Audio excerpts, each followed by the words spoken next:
오늘 말씀은 레위기 1장 3절부터 9절까지의 말씀입니다. 레위기 1장 3절부터 9절까지의 말씀입니다. 네, 우리 한 목소리로 함께 봉독하겠습니다. 그 예물이 소의 번제이면 흠없는 수컷으로 회막문에서 여호와 앞에 기쁘게 받으시도록 드릴지니라. 그는 번제물의 머리에 안수할지니 그를 위하여 기쁘게 받으심이 되어 그를 위하여 속죄가 될 것이라. 그는 여호와 앞에서 그 수송아지를 잡을 것이요 아론의 자손 제사장들은 그 피를 가져다가 회막 문 앞 제단 사방에 뿌릴 것이며 그는 또 그 번제물의 가죽을 벗기고 각을 뜰 것이요 제사장 아론의 자손들은 제단 위에 불을 붙이고 불 위에 나무를 버려놓고 아론의 자손 제사장들은 그 뜬 각과 머리와 기름을 제단 위에 불 위에 있는 나무에 버려놓을 것이며 그 내장과 정강이를 물로 씻을 것이요 제사장은 그 전부를 제단 위에서 불살라 번제를 드릴지니 이는 화제라 여호와께 향기로운 냄새니라. 아멘. 네, 오늘은 향기로운 예배를 위하여라는 제목으로 함께 말씀을 나누겠습니다. 네, 오늘부터 한 달 정도 같이 이제 예배에 대한 말씀들을 함께 나누어 보려고 하는데요. 특히 레위기 말씀은 예배란 무엇인가, 또 예배자의 자세에 대한 여러 가지 의미들을 담고 있는 그런 말씀이기도 합니다. 유대인들이 성경을 읽으면서 유대인들이 이제 성경을 읽기 시작하면서 어린아이 때부터 그들이 가장 먼저 암기하도록 하는 말씀이 있습니다. 그것이 무엇이냐 하면 신명기 6장 4절부터 9절까지의 말씀입니다. 그 말씀이 어떤 말씀이냐면 쉐마 이스라엘, 한번 들어보셨죠? 이스라엘아 들으라 라는 이렇게 선포의 말씀입니다. 유대인들이 이 말씀을 가장 먼저 읽고 암기하는 이유는 이 이스라엘의 정체성이 그 안에 담겨 있기 때문이죠. 그러니까 이스라엘아 들으라. 그러면서 이제 예수님도 하신 말씀이 그 안에 기록되어 있죠. 너희는 마음을 다하고 뜻을 다하고 힘을 다하여 주 너의 하나님을 사랑하라. 예, 이게 이제 첫째 되는 계명으로서 이스라엘 백성들이 지키는 말씀이죠. 그래서 유대인들이 성경을 읽으면서 가장 먼저 암기하는 말씀이 바로 이 쉐마 이스라엘입니다. 그리고 난 다음에 그 다음에 유대인들이 본격적으로 성경을 공부하고 암기하기 시작하는 말씀이 어떤 말씀일까요? 모세오경 중에서 바로 이 레위기 말씀입니다. 레위기 말씀. 왜냐하면 이 레위기 말씀 안에 이제 하나님을 사랑하는 그 백성들이, 하나님을 사랑한다고 고백하는 그 백성들이 어떤 마음으로 이제 하나님께 예배 드려야 할지, 또 그 예배가 어떻게 우리의 삶이 될 수 있을지에 대한 여러 가지 의미들을 이 레위기 말씀이 담고 있기 때문이죠. 우리도 마찬가지입니다. 우리도 우리 주 예수 그리스도를 우리 삶의 주님으로 영접하고 이제 복음 안에서 살아가겠다는 결단으로 살아갈 때 우리 그리스도인들에게 있어서 가장 기본적인 신앙생활, 신앙 습관, 그리고 신앙 훈련은 바로 이 예배로부터 나오는 것이죠. 그런데 예배의 본질을 알려주고 있는 이 레위기 말씀이 사실 너무 어렵죠. 어렵죠. 왜냐하면 유대인들이 그렇게 지켜왔던 이 예배의 기초가 되는 제사 제도가 그 예배에 대한 본질이나 의미들을 담고 있는데 그 제사 제도 자체가 우리에게 굉장히 익숙하지 않기 때문입니다. 물론 이제 지금의 유대인들은 이 동물 제사를 지내지 않습니다. 지금의 유대인들은 지내지 않습니다. 물론 어떤 형식적인 목적이나 아니면 교육을 위해서나 어떤 보여주는 그런 의식이 필요할 때 이 동물 제사를 간혹 드리는 경우도 있지만 공식적으로 유대인들은 이제 더 이상 이 동물 희생 제사를 드리지는 않습니다. 왜냐하면 이제 제사 제도는 어떤 신앙 중심이었죠? 이 성전 중심의 신앙 생활이었기 때문에 그 로마 시대 이후에 이제 예루살렘이 멸망하고 성전이 다 무너지지 않았습니까? 그러면서 이제 제사 제도도 함께 이제 사라졌습니다. 동물 희생 제사는. 지금은 이제 예루살렘이 다시 복원됐지만 이제 성전은 없죠. 지금도. 그래서 이제 성전 터가 남아 있는 이제 통곡의 벽이라는 것이 있습니다. 뭐 가보신 분들도 당연히 계시겠지만, 그래서 이제 통곡의 벽에서 기대어 이제 기도하는 사람들이 있고, 또 이제 모여서 하나님의 말씀을 나누고 또 서로 가르치면서 예배를 드립니다. 유대인들도 이제 모여서 함께 막 찬양하고 뛰면서 찬양하고 찬양도 하고 그렇게 하나님의 말씀을 나누면서 이제 예배를 드리고 있습니다. 그런데 이제 동물 희생 제사를 더 이상 드리지 않는다고 해서 그 의미가 사라진 건 아니죠. 여전히 그 동물 희생 제사를 통해서 하나님께서 우리에게 이 예배에 대한 본질과 그 의미를 가르쳐 주고 계십니다. 특히 우리가 오늘 함께 보신 이 레위기 1장 말씀은 예배의 본질과 기본적인 예배자의 자세에 대해서 너무나 잘 이야기해 주고 있는 말씀이죠.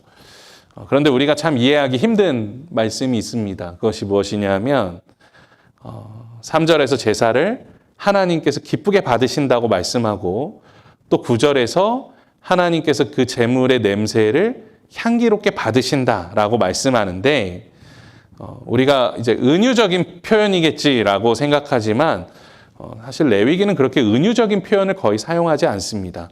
비유나 상징을 거의 사용하지 않습니다. 하나님께서 말 그대로 그 제사 제도, 그 사실 가운데 전달되어지는 것을 기뻐하신다는 거예요. 그러니까 동물이 희생되는 것을 기뻐하신다는 거예요. 또 제사로 드려지는 그 제물의 향기를 좋아하신다는 겁니다. 이 말씀만 가지고 보면 사실 굉장히 이상하죠. 왜냐하면 이스라엘에 행해지던 이 제사는 기본적으로 어떤 제사였습니까? 피의 제사였습니다. 피의 제사. 피가 막 뿌려지는 그런 제사입니다. 그러니까 동물을 죽여서 피를 막 쏟아내고 막 뿌리는 제사인 것이죠. 어떻게 보면 굉장히 좀 잔인할 수 있고 잔혹한 방법이죠. 제사 자체로만 본다면, 그 제사 자체로만 본다면 정말 아름다운 모습인가? 또 동물이 태워져 드리는 향기가 정말 향기로울 수 있는가라는 생각들을 하게 되는 거죠. 왜 이렇게 하나님은 이 잔인한 제사를 좋아하신다고 하셨나? 그 제물이 타는 향기를 향기롭게 받으신다고 하셨나? 그런 생각들을 해보는 거죠. 제가 얼마 전에 이제 지역에 목사님들을 만나서 이야기를 나누다가 한 목사님이 이제 젊은 시절에 좀 시골에 있는 목회지에서 이제 목회를 하시면서 동물을 실제로 몇 번을 잡아보셨다는 거예요. 이제 염소도 죽여서 이제 교인분들하고 같이 나누어서 탕을 끓여서 먹고 하는데 처음에 그 염소를 죽였을 때 도축을 한 거죠. 그러니까 먹으려고. 며칠 동안 잠을 못 잘 정도로 계속 생각이 나서 마음이 너무 힘들었다는 거죠. 아마 우리 성도님들 중에서 동물을 잡아보신 분은 거의 없으실 것 같고, 이미 고기가 된 그런 고기들을 다루기는 했지만, 살아있는 생명이라고 할 수 있는 그 동물을 잡아 죽인다는 것, 쉬운 일이 아니죠. 쉬운 일이 아닙니다. 제가 전에도 한번 말씀드렸었는데, 제가 인도에 갔을 때 이제 콜카타라는 지역에 가면 테레사 수녀가 사역했던 그런 성전이 있습니다.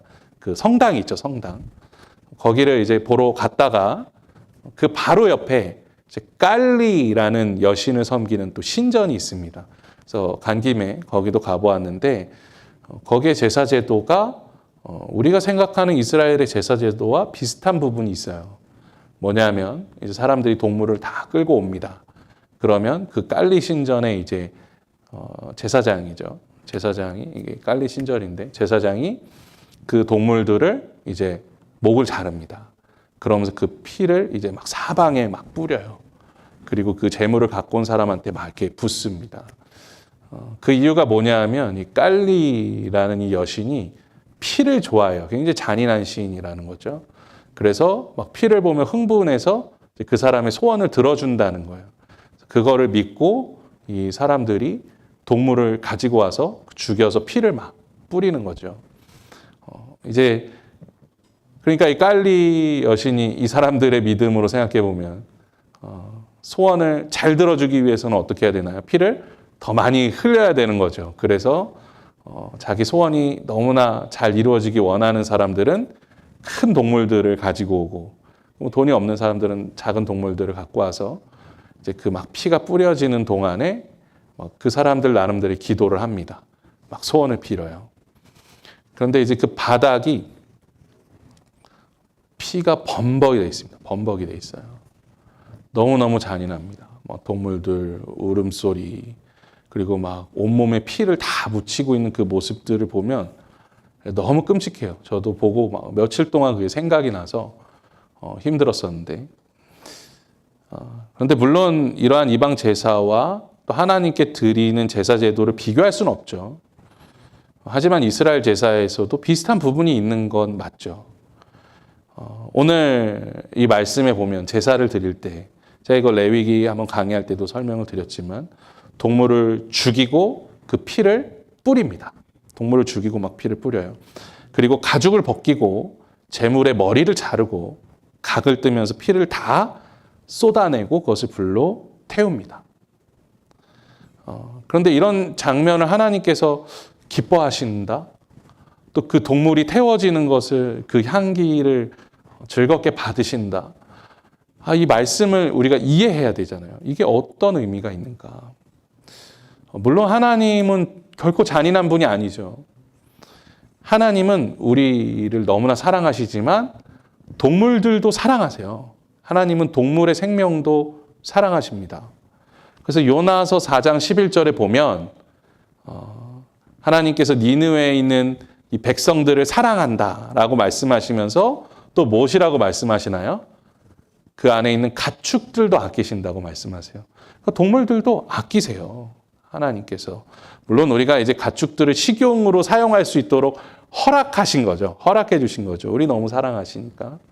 하지만 그렇다고 막 동물을 이렇게 막 그냥 함부로 죽이기를 원하시는 그런 분은 아니십니다. 하나님도. 그런데 그 하나님께서 이 동물이 피를 흘리는 제사를 기뻐하시고 또 그 향기를 좋아하신다. 불로 태워지는 향기를 좋아하신다라는 것은 좀 이상해 보이죠. 그래서 우리는 그 제사 안에서 실제적으로 무엇인가 이루어지고 있는 그 의미를 찾아낼 수 있어야 하는 것이죠. 하나님이 대체 왜 기뻐하시는가?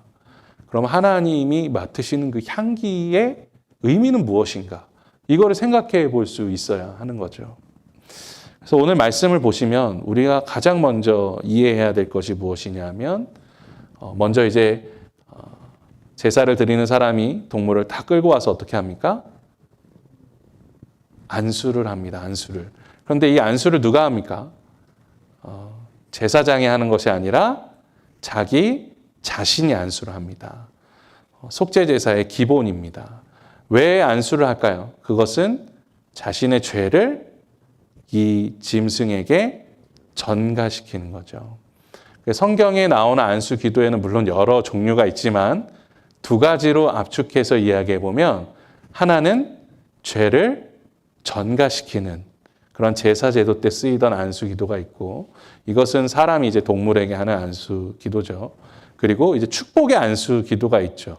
나를 통해서 하나님의 축복이 흘러갈 수 있도록 그렇게 하는 안수 기도가 있습니다. 그러니까 여기서 말씀하는 안수 기도는 이제 자기가 회개하며 자신의 죄를 이 짐승에게 전가시키는 거죠.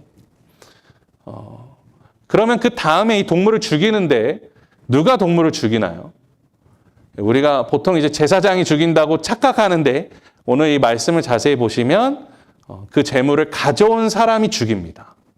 가져온 사람이 죽입니다. 이것이 제사의 기본이에요. 제사장이 아니라 내가 죽이는 겁니다. 그러니까 이 제사장은 기본적으로 제사에 참여하며 함께 이 제사의 전반적인 과정을 다 돕지만 결국 제사를 드리는 사람은 제사의 모든 상황을 직접적으로 참여하는 것이죠. 그러면 이 제물을 드리는 사람이 죄를 동물에게 전가하고 죽이는데 결국 이 사람이 죽이는 것은 무엇이라고 할 수 있나요? 그것은 자기 자신이고 또 자기 자신이 지은 죄죠. 이것이 바로 예배의 첫 번째 본질입니다. 그러니까 나의 죄를 하나님께 가지고 나와서 죽이는 거예요. 그리고 내가 죽는 겁니다. 실제로는 내가 죽었어야 되는데 그 죄 때문에 내가 죽었어야 하는데 이 동물을 죽이는 거죠. 이것이 바로 제사제도, 이 예배의 첫 번째의 본질이라고 할 수 있는 것이죠. 그러니까 성경은 이 죄를 해결할 수 있는 방법에 대해서 분명하게 이야기합니다. 그것은 무엇입니까? 죽음이에요. 죄를 해결할 수 있는 방법은 죽음밖에 없습니다. 그러니까 로마서 6장 23절에서 말씀하죠. 죄의 삭은 사망이에요. 그러니까 죄의 값은 사망으로만 치울 수 있어요. 죽음으로서만 갚을 수 있습니다. 죄는 죽지 않으면 해결이 되지 않습니다. 그래서 제사를 드릴 때에 동물을 죽이는 거예요. 그러면서 그 제물의 피를 어떻습니까? 막 뿌리고 바르고 하는 것도 다 이유가 있습니다. 왜냐하면 성경은 피를 생명의 상징으로 보기 때문이에요. 레위기 17장 11절에서는 이렇게 말씀합니다. 육체의 생명은 피에 있습니다. 내가 이 피를 너희에게 주어 제단에 뿌려 너희 생명을 위하여 속죄하게 하였나니 생명이 피에 있으므로 피가 죄를 속하느니라 라고 말씀하죠. 그러니까 우리가 제사를 드리고 있다면 그 제사를 드리는 동안에 그 동물을 죽이고 그리고 그 피가 뿌려지게 되는데 이제 제사장들이 그 피를 뿌리게 되는데 그렇게 드려지는 이 제사 가운데에서 그 동물의 죽음이 원래는 나의 죽음이었어야 됨을 인정하고 그렇게 뿌려지는 피가 원래는 내가 흘렸어야 할 피임을 알고 그것을 회개하며 하나님께 참회의 기도를 드리는 시간인 것이죠. 그렇기 때문에 제사는 동물이 아닌 실제는 누가 죽는 겁니까? 내가 죽는 것이고 그 다음에 나의 죄 때문에 뿌려지는 그 피를 보면서 오늘도 나를 살리신 주님께 감사하며 나의 죄악들을 회개하는 것. 그것이 예배가 가지고 있는 첫 번째 본질이라고 할 수 있는 것이죠. 그러면 하나님이 왜 이 제사를 기뻐하신다? 왜 이 제물이 드려지는 냄새를 향기로워하신다라는 것을 우리가 그 의미를 알 수 있게 되죠. 그것은 방금 말씀드린 것처럼 그 안에서 우리가 속죄함을 받고 그리고 새롭게 됨을 경험하기 때문이죠.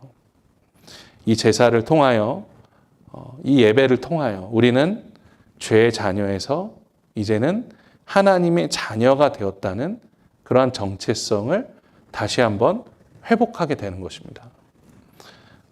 이처럼 예배가 가지고 있는 첫 번째 본질은 바로 속죄와 새롭게 됨인 거예요. 그렇다면 우리가 이 속죄 예배로 나올 때 가장 먼저 가져야 하는 마음의 자세는 무엇일까요? 가장 먼저 가지고 나와야 하는 마음의 자세, 그것은 바로 깨어진 마음이죠. 깨어진 마음입니다. 시편 51편 17절에서 이렇게 말씀합니다. 우리 한 목소리로 함께 봉독하겠습니다. 하나님께서 구하시는 제사는 상한 심령이라. 하나님이여 상하고 통회하는 마음을 주께서 멸시하지 아니하시리이다. 아멘.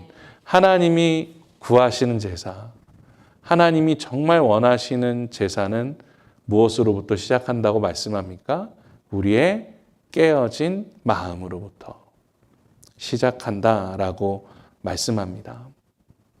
그러니까 우리의 그 돌같이 굳은 마음이 깨짐으로 인하여 이 예배의 자리 가운데 은혜를 통하여 우리의 마음이 회복되는 것을 발견하게 되는 것이죠.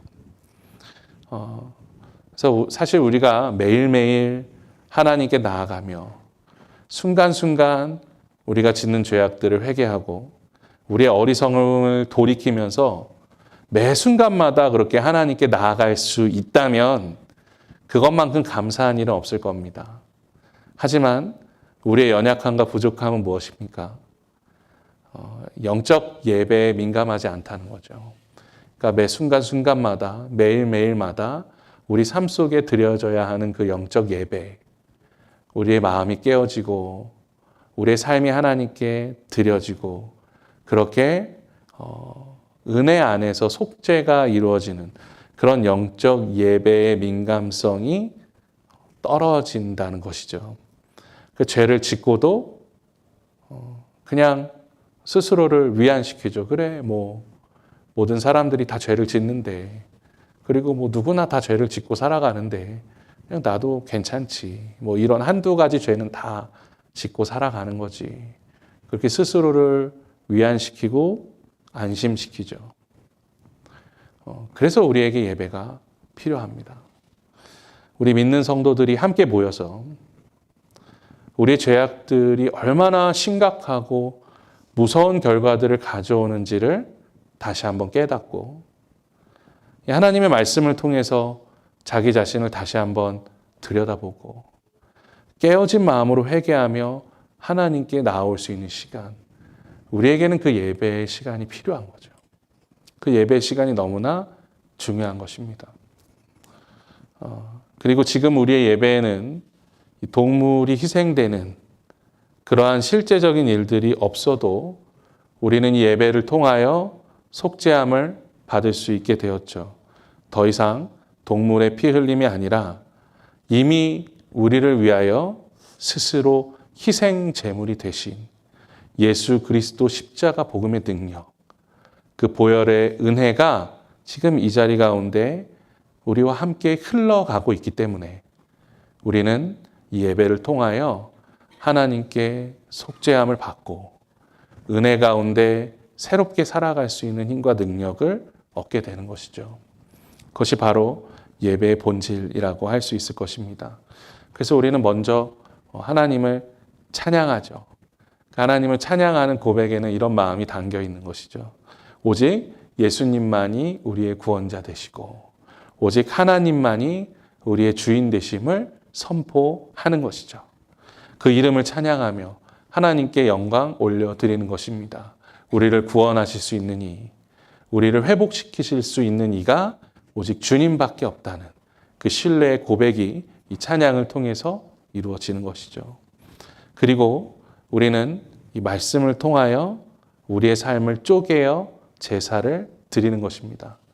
우리 히브리서 4장 12절 말씀 우리 한 목소리로 함께 봉독하겠습니다. 하나님의 말씀은 살아있고 활력이 있어 좌우에 날선 어떤 검보다도 예리하여 혼과 영과 및 관절과 골수를 찔러 쪼개기까지 하며 또 마음의 생각과 뜻을 판단하나니. 아멘.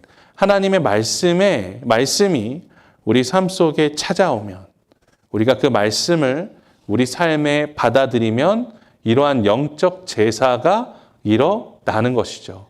보시면 좌우에 날선 검보다 예리하여 혼과 영과 관절과 골수를 찔러 쪼갠다. 이 모습 자체가 제사와 닮아 있죠.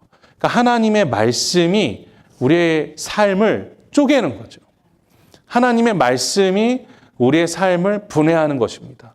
그러면서 우리가 거룩하게 살지 못한 것, 성결하게 살지 못한 것, 때로는 죄악 가운데 살아갔던 삶의 모습들을 각을 내고 쪼개어서 우리의 삶을 드러내는 것이죠, 하나님께. 그러면서 우리가 얼마나 큰 죄인인지, 우리 안에 있는 이 죄악이 얼마나 더러운 것인지, 하나님이 기뻐하시지 않는 것인지를 이 말씀을 통해서 깨닫게 되는 것입니다. 그리고 우리는 기도를 통하여 우리의 그 죄악된 부분들을 태워서 하나님께 올려드리죠. 성령의 충만함을 의지하면서 우리 안에 있는 그 죄악들을 성령의 불로 태워 하나님께 올려드립니다. 그렇게 기도로 결단합니다. 하나님, 제가 성령의 능력을 의지하며 이 시간 주님 앞에 제가 지었던 모든 죄악들을 회개하며 주님 앞에 나아갑니다. 다시는 이 죄악들이 우리의 삶을 더럽히지 않도록 우리가 하나님이 기뻐하시는 인생이 될 수 있도록 우리의 삶을 인도해 주시옵소서. 그렇게 결단하며 주님 앞에 나아가게 되는 것이죠. 그러니까 이 예배 안에서 우리는 그러한 희생 제사가 이루어지고 있는 것입니다. 물론 어떻게 보면 이 예배 현장을 만약에 우리가 정말 보여지는 비주얼로 볼 수 있게 된다라고 생각해 보면 전혀 아름다운 모습이 아니겠죠. 전혀 아름다운 모습은 아닐 겁니다. 각자의 성도님들로부터 그 마음에 있었던 그 타락한 죄의 본성들이 막 쏟아져 나오고 그 말씀이 우리의 삶을 막 쪼개면서 우리 안에 깊이 들어가 있었던 그 죄의 잔재들을 막 발견해내고 그것들을 태워 올릴 때 만약 그것이 우리의 어떤 시각적으로 보여지는 모습이라면 결코 아름다워 보이지 않을 수도 있을 것입니다. 하지만 하나님께서 이 예배를 기뻐하시고 예배 드려지는 향기를 좋아하시는 이유는 무엇입니까? 우리의 죄가 소멸되고 우리가 이 예배 안에서 새롭게 되며 이제는 굳은 마음이 아니라 살같이 부드러운 마음을 가지고 하나님이 기뻐하시는 인생을 살아갈 수 있는 힘과 능력이 이 안에서 열매 맺게 되기 때문인 줄로 믿습니다. 하나님의 자녀된 우리들이 다시 한번 새롭게 지어져가는 이 축복의 시간이 바로 예배인 것이죠. 우리 삶에 온전한 예수 그리스도 그 보혈의 은혜가 예배를 통하여 우리 삶 속에 채워지고 그렇게 살처럼 부드러운 마음이 우리와 함께 하는 것을 하나님께서 기뻐하시는 것이죠. 그 변화와 감격이 일어나는 순간이 지금 우리의 예배의 시간이 되기를 간절히 소망합니다. 에스겔 11장 19절 20절 말씀에서 이렇게 말씀합니다. 우리 한 목소리로 함께 봉독하겠습니다. 내가 그들에게 한 마음을 주고 그 속에 새 영을 주며 그 몸에서 돌 같은 마음을 제거하고 살처럼 부드러운 마음을 주어 내 율례를 따르며 내 규례를 지켜 행하게 하리니 그들은 내 백성이 되고 나는 그들의 하나님이 되리라. 아멘. 하나님께서 우리의 죄악 가운데 있는 마음을 이 돌같이 굳은 마음이다라고 표현하고 있는 것은 그냥 표현하고 있는 말씀이 아니죠. 그러니까 죽은 것입니다.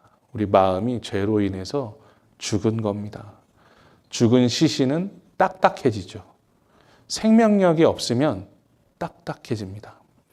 죄를 품고 있는 마음은 딱딱합니다. 생명력을 잃어서 열매도 맺지 못하고 그저 부패하고 썩어질 뿐인 것이죠. 하지만 예배를 통해서 우리는 그 돌같이 굳어진 마음을 박살낼 수 있습니다. 그리고 살처럼 부드러운 마음을 가질 수 있게 됩니다. 그리고 성령의 충만함을 얻어 우리의 삶의 자리에서 은혜를 흘려보낼 수 있는 그러한 하나님의 자녀로 살아갈 수 있게 되는 것이죠. 우리의 예배가 정말 우리가 주님 앞에 나와 드리는 이 예배가 물론 일주일에 한 번 이 시간이 그렇게 긴 시간도 아니지만 이 예배 안에서 이러한 본질적인 변화를 경험할 수 있는 그러한 성도님들 되시기를 간절히 소망합니다. 그 기적의 자리가 이 예배가 되기를 소망하고 그 능력의 자리가 이 예배의 자리가 되기를 소망합니다. 우리가 함께 예배 드리면서 하나님이 주인 되심을 선포하고 또 하나님이 말씀 안에서 십자가의 능력으로 죄를 회개할 수 있는 믿음이 우리 삶 가운데 있고 그렇게 주님께서 우리 죄를 소멸해 주시고 성령의 능력으로 우리를 덮어주시는 은혜가 예배 가운데 이루어질 수 있게 되기를 간절히 소망합니다.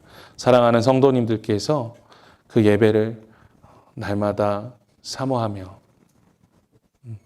이스라엘 백성들이 자신이 드릴 제사를 위해서 그 흠없는 짐승들을 끌고 그 성전으로 올라와 예배를 드리고 그렇게 간절한 마음으로 자신의 죄를 뉘우치기 위하여 한 걸음 한 걸음 그 자리로 걸어왔던 것처럼 우리의 예배의 자리도 그런 기대와 그런 감사, 그런 은혜로 가득 채워질 수 있는 그런 예배가 될 수 있기를 주님의 이름으로 간절히 축원합니다. 아멘. 네, 우리